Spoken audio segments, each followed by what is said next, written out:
Hola, buenas tardes. ¿Se escucha? Ya, ok.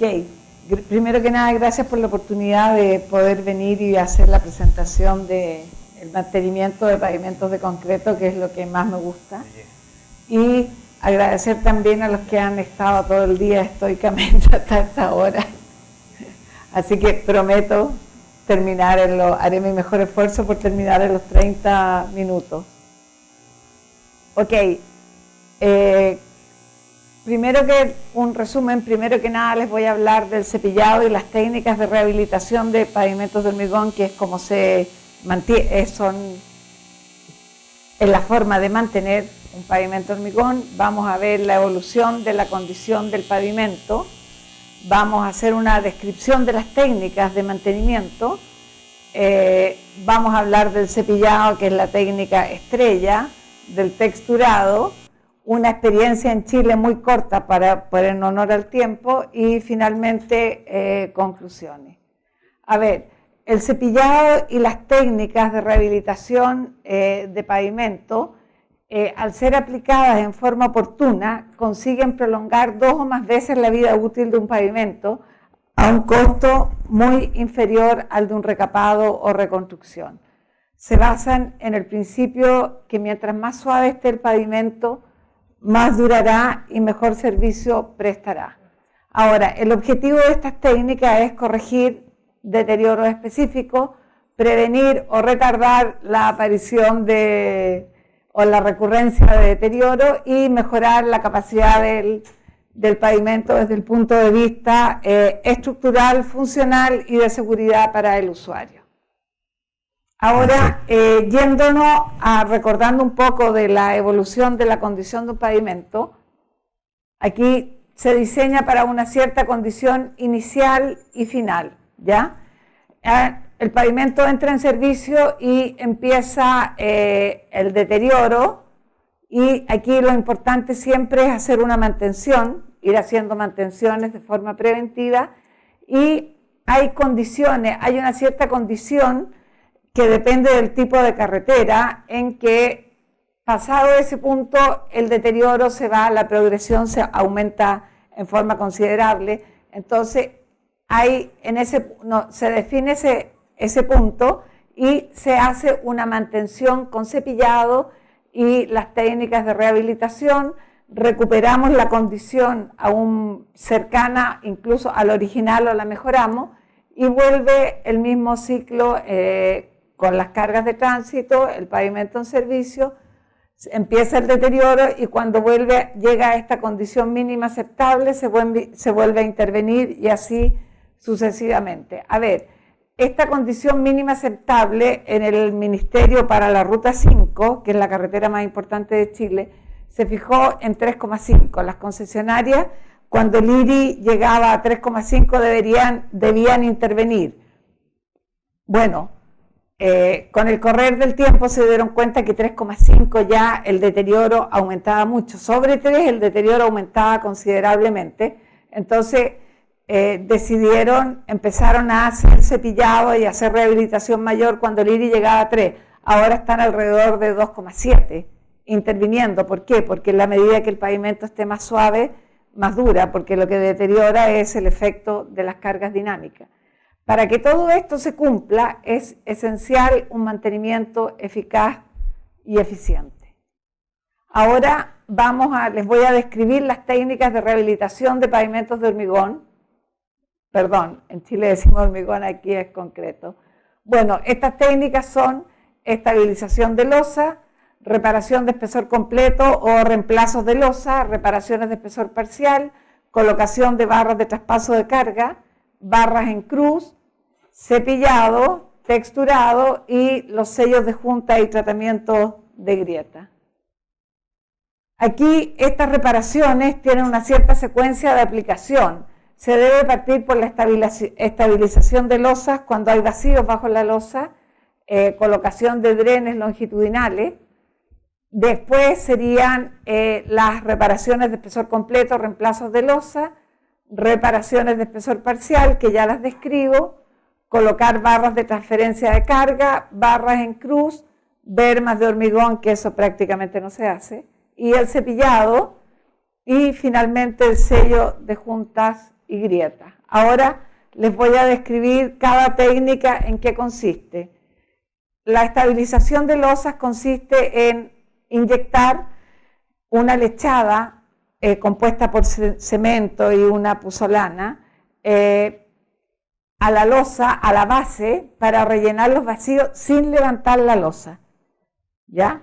Ahora, ¿dónde hay evidencias de vacíos bajo la losa? Cuando hay quiebres de esquina, aquí cuando hay escalonamiento, acá se ve signos de bombeo. Cuando hay estos indicios de bombeo en la berma, cuando vuelve aquí quiebres de esquina en ambas losas y cuando hay estas depresiones. Ahora, ¿qué se hace? El patrón de inyecciones, si hay vacío en ambos lados de la junta transversal, se hacen perforaciones a 60 por 60 centímetros más o menos. Acá dice 450, pero en general yo uso 60 y 60. Se hace una perforación a cada lado de la junta, en la unión con cerca de la junta longitudinal y en la berma. Entonces se empieza a inyectar esta lechada, primero en este punto, hasta que sale la lechada por la junta longitudinal o transversal, después acá, y después en las perforaciones que están al lado de la berma. Ese es en el caso de que hayan vacío a los dos lados de la junta transversal. En el caso de que haya vacío solamente en la losa de alejamiento, se hacen las perforaciones en este lado ya de la losa y opcionalmente se hace una perforación y se inyecta también a 1,20 m por 1,20 m. Se parte inyectando acá, después sería este punto y después el otro. En general, a mí me gusta usar nos ha dado mejor resultado en Chile usar con 3 puntos, 3 perforaciones. Y en el caso de que además se presenten pozos de bombeo continuo, le agregamos una otra perforación acá y una inyección como a 1,80 m o en la mitad de la losa. Después de este estabilizado de losa, realmente cuando lo empezamos a usar en Chile no le creía mucho, pero ha dado excelentes resultados. Después estarían las reparaciones de espesor completo o los reemplazos parciales de losa que se aplican en quiebres de esquina y en grietas múltiples. Cuando hay quiebres de esquina, en estricto rigor se debe cortar aquí y acá y se reemplaza esa parte deteriorada. Bueno, todas estas técnicas las llevamos, se aplican en Estados Unidos, obviamente, que es como el maestro, pero yo las fui chilenizando porque, bueno, los recursos no son los mismos y las condiciones. Entonces, cuando hay quiebres de esquina, colocamos barras en cruz y nos ha ido estupendo, de ahí se las muestro. Para los reemplazos de losa, la idea es reemplazar el trozo de losa que esté deteriorado, se hace un corte en todo el espesor de la losa y se reemplaza. Ahora, cuando hay deterioros puntuales, hemos hecho estas reparaciones en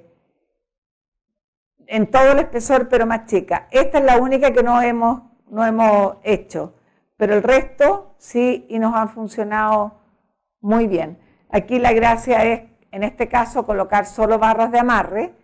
Cuando está en una junta transversal hay que colocar barras lisas y las otras barras con resalte. Pero de que funcionan, funcionan.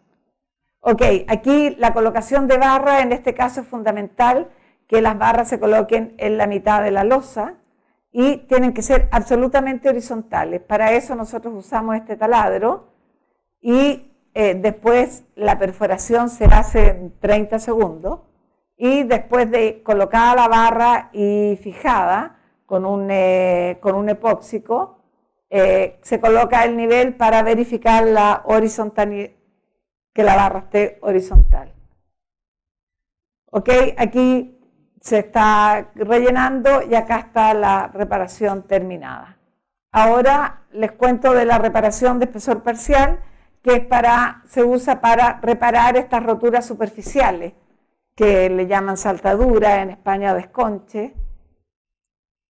Entonces, ¿qué es lo que se hace? Por ejemplo, este tipo de grieta que dan origen, muchas veces en Chile se reemplazaba la losa cuando había una grieta que estaba deteriorada, hacemos la reparación de espesor parcial manteniendo la grieta y la losa se recupera. Acá hay otra. Y la reparación consiste en hacer una caja, sacando todo el hormigón que esté fisurado, y se coloca un elemento compresible en la junta o en la grieta donde esté la reparación que sobresalga 75 milímetros y en profundidad también, de tal manera de aislar la reparación del resto de la losa continua del otro lado. Porque si esto no se hiciera, con los movimientos de expansión y de contracción de la losa, la reparación se revienta y se rompe, sale. Ahora, la otra técnica es cuando no hay transferencia de carga, en las juntas o grietas, es colocar las barras de traspaso de carga de tal manera de que las dos losas se muevan conjuntamente. Aquí donde se necesitan las barras de traspaso de carga, en juntas escalonadas y también en grietas. Ahora, estas barras de traspaso de carga se colocan 3 por huella y en juntas, estas son justas verticales, esta es desviada, la barra tiene que ir, la mitad de la barra debe ir en la junta o en la grieta, ¿ya?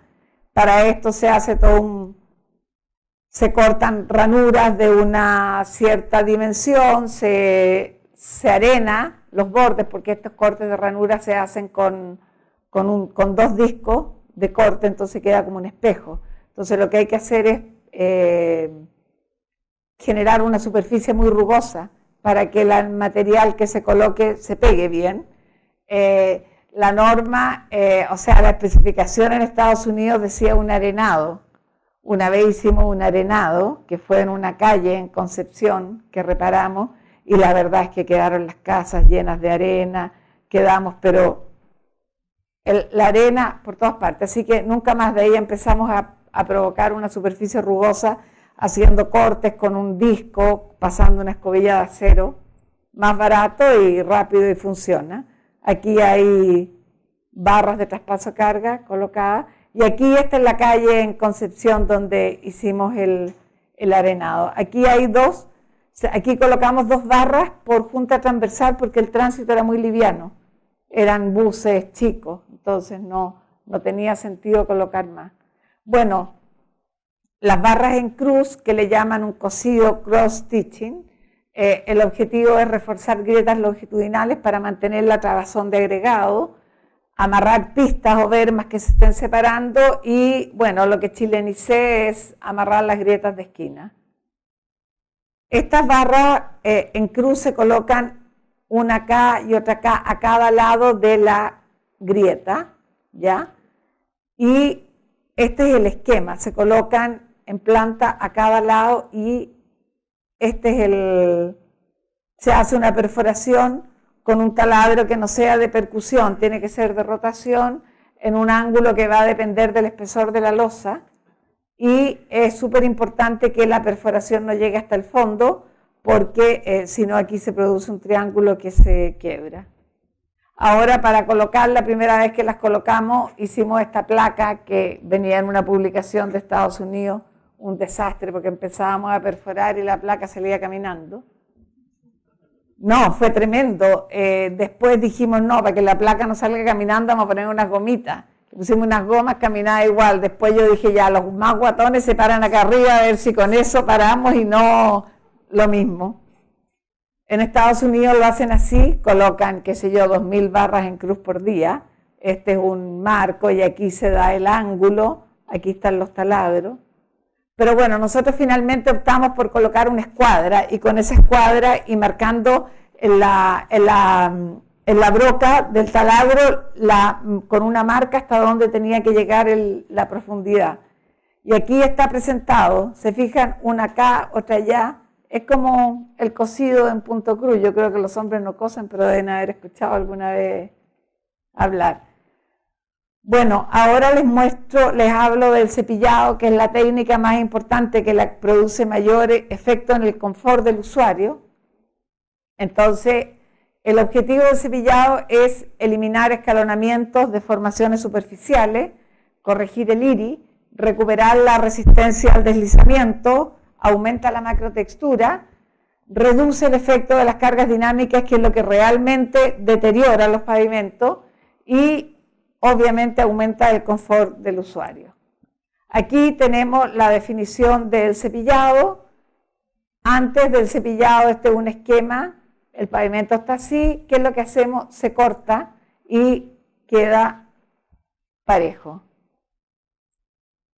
Aquí tenemos, de acuerdo a los modelos de deterioro del HDM4, tenemos que la influencia de la rugosidad, el iris, en la capacidad de soportar carga. Si un pavimento parte con un IRI 1,5, a los 30 millones de ejes equivalentes va a tener un IRI 3, pero si partió en 2 va a tener un IRI 3,5, y si el IRI inicial fue 2,5 va a llegar a un IRI 4. Mientras más bajo el IRI, mayor capacidad de soportar carga. Ahora aquí hay una máquina cepilladora, el esquema que adelante va a tener un eje tándem y aquí va el tambor con discos de corte.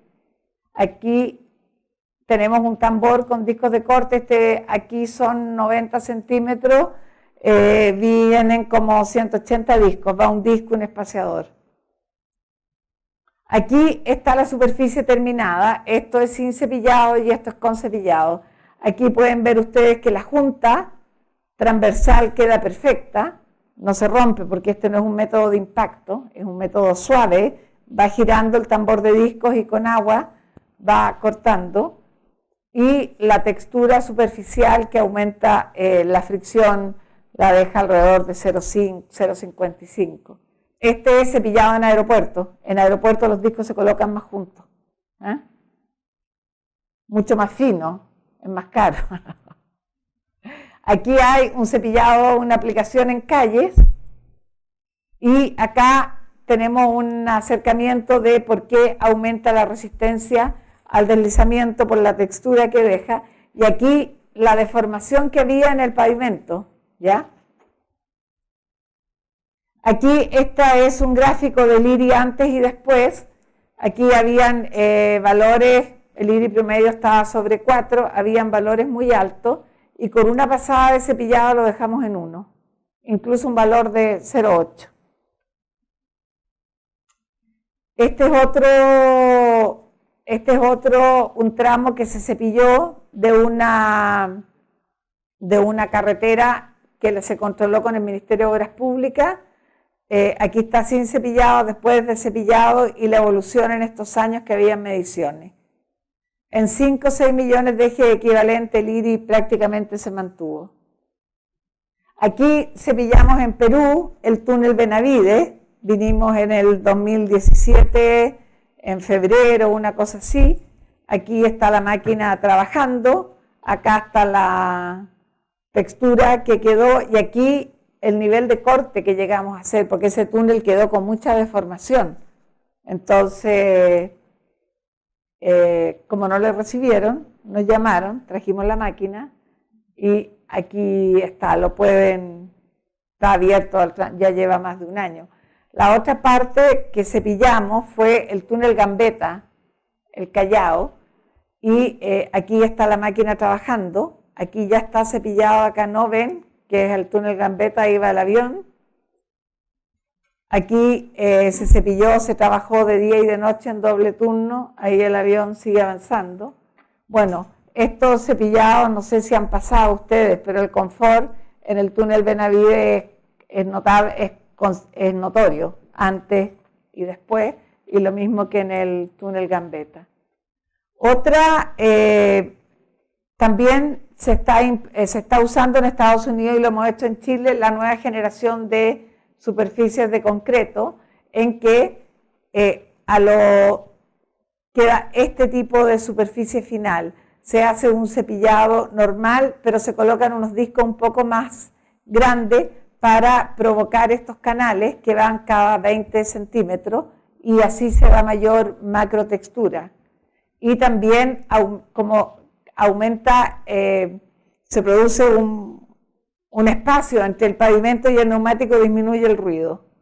Esto se hace en Estados Unidos en una máquina con un tambor de discos, con todo junto. Pero como yo les contaba que chilenicé todas estas cosas, primero lo hacemos en dos partes. Primero hacemos el cepillado con los discos para cepillado y después armamos el tambor de discos con los otros discos en el espaciamiento que se requiere y aquí tenemos la superficie final. Ahora les cuento de la otra técnica que es el texturado, que fue esta como una aplicación que hicimos. El texturado consiste en dejar la misma superficie del cepillado, pero lo hacemos en pavimentos que tengan un IBI relativamente bajo y que tengan problemas de resistencia al deslizamiento. Entonces, esto es en Viña del Mar, ¿ya? Aquí es como una curva, como una culebra. Los autos vienen por aquí, llegan acá, aquí, siguen acá y acá viene otra curva. Este es un hotel, entonces, ¿qué pasaba? Sobre todo las motos, venían de esta curva aquí y no alcanzaban a dar la curva acá, sino que caían al hotel. Entonces, propusimos hacer este texturado para aumentar la fricción. Y realmente los accidentes se disminuyeron, pero en forma considerable. Entonces, como no hubo se cortó muy poco, sino que fue una pasada más o menos superficial, le pusimos por nombre texturado. Aquí está, es el Hotel Sheraton Miramar. Ok, ahora les voy a contar, en honor al tiempo, una experiencia. Tenía una que, si a alguien le interesa el tema, les puedo mostrar en detalle, una experiencia de rehabilitación importante que hemos hecho en Chile, pero aquí les voy a mostrar una. Hay un túnel que va, no sé si conocen, si han estado en Chile, de Santiago a Viña del Mar. Hay un túnel que tiene una longitud de 3 kilómetros. Y en el año 2001, esto es parte de la concesionaria, de una concesión que se llama Rutas del Pacífico, y el proyecto referencial del ministerio era la reconstrucción. No se podía recapar arriba por el galivo, por la altura del túnel. Entonces, tocó justo hacía poco tiempo que habíamos llegado con todas estas técnicas a Chile, así que empecé a ir a verle a la constructora. Y al final el gerente me dijo, pues venga Gabriela, proponme algo. Así que me recorrí el túnel completo y llevaba 30, esto fue en el año 2000, tenía alrededor de 30 años. No había información de espesores, de la carpeta, nada. Entonces, y saqué testigos y me di cuenta que era formado por 2 carpetas de hormigón de 23, 27 centímetros de espesor que no estaban adheridas. Entonces, capacidad había, pero de sobra para soportar carga. La longitud de losas por la época en que se habían hecho eran de 6 a 9 metros y la rugosidad estaba entre 7 y 8 milímetros. Entonces, el proyecto referencial del MOB, como les decía, era la reconstrucción. Al final, después de como 20 veces que me recorrí el túnel, hice todo un levantamiento, hice una proposición a la constructora y de ahí al MOB y lo aceptó. Entonces, hicimos reemplazos de losa de un 13% de la superficie, hicimos reparaciones de espesor parcial en 86 metros cuadrados, hicimos 2 pasadas de cepillado para bajar el IRI y hicimos sello de junta y tratamiento de grieta. Todo esto lo hicimos en 60 días con turnos de día y noche, pero la verdad es que nunca más porque fue tremendo poder hacer toda esta cantidad de obra en 60 días, en 2 turnos, iba a ver a la gente en la noche, estaban durmiendo, no, un desastre. Pero bueno, resultó. Y aquí está el gráfico, la rugosidad inicial, y la rugosidad después de cepillado, después que terminó la rehabilitación en rojo, y este verde fue en el año 2007 que la concesionaria me pasó las mediciones de iris. ¿Ah? Este túnel sigue igual, esta rehabilitación fue el año 2001, en diciembre del 2001, y estamos casi a diciembre del 2018, lleva 17 años donde se ha mantenido perfecto. ¿Qué fue lo que hicimos con este proyecto? Volviendo al gráfico de la evolución, lo que hicimos fue en este punto, que ya la verdad es que estaba un poco más acá, lo que hicimos fue una rehabilitación.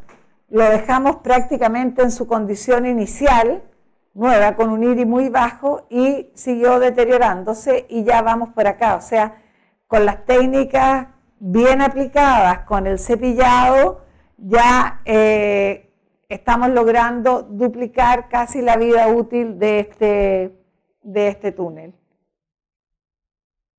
Bueno, aquí está el túnel ya terminado. La verdad es que después que terminamos la pega queríamos hacer una fiesta, pero yo me puse a llorar porque la verdad es que ya había sido demasiado el estrés y todo el cuento. Bueno, ahora les doy las conclusiones. Siempre es más rentable mantener que reconstruir. El sistema de la reparación de pavimentos de hormigón, de las técnicas de reparación con el cepillado, recupera zonas específicas en forma rápida, con menos interrupciones de tránsito y más cortas en el tiempo, más económico que recapar. Tenemos súper demostrado que prolonga la vida útil de los pavimentos, restablece las condiciones originales de construcción, incluso las mejora a dejar un iris bajo. Hemos llegado hasta iris de 1,2. Reduce el efecto de las cargas dinámicas, que es realmente la principal causa de deterioro junto con el agua de los pavimentos. Previene y demora la recurrencia de deterioro. El cepillado y las técnicas de rehabilitación son una invitación a no vestir de negro los pavimentos de hormigón. Me perdonan los asfalteros, pero a mí no me gusta vestir de negro los pavimentos de hormigón.